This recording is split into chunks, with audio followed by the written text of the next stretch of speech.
Since you started on a proverbial note, and this may not technically be a proverb, but yesterday, I want us to start from the president's address on the economy. He said, "Sikam pedede." L'argent n'aime pas le bruit. You speak French very well. Yes. He even went into the French. All of culture is embedded in language. And when he said it, I felt heartbroken. Because that was a statement to the populace who were speculating about where we are going and how the city is performing badly.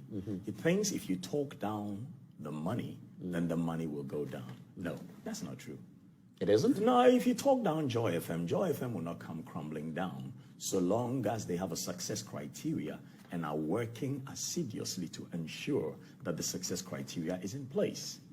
You know, as a French scholar too, I think the better one he could have used was what is actually about his governance, which is l'argent n'est pas d'odeur.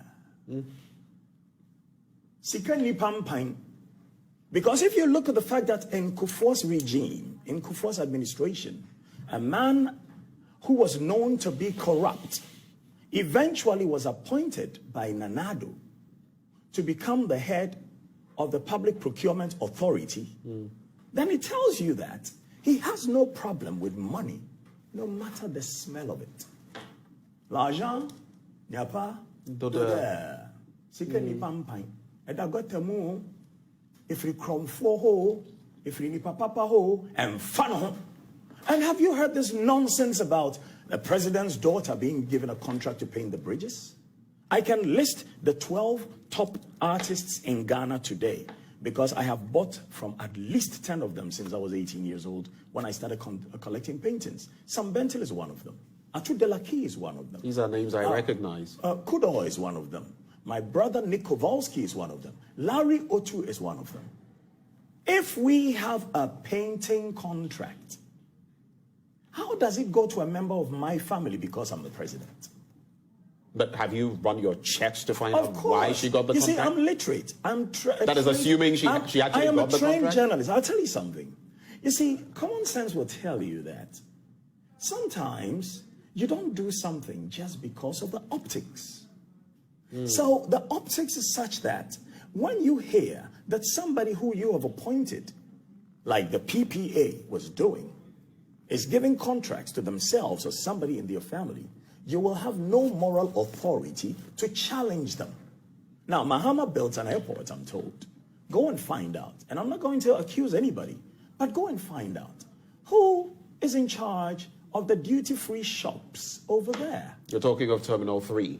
So who is in charge of the duty-free shops over there? Are they also linked to the presidency? Are we running a government of selfishness and greed and then telling the poor people who are struggling that Sikam pedede?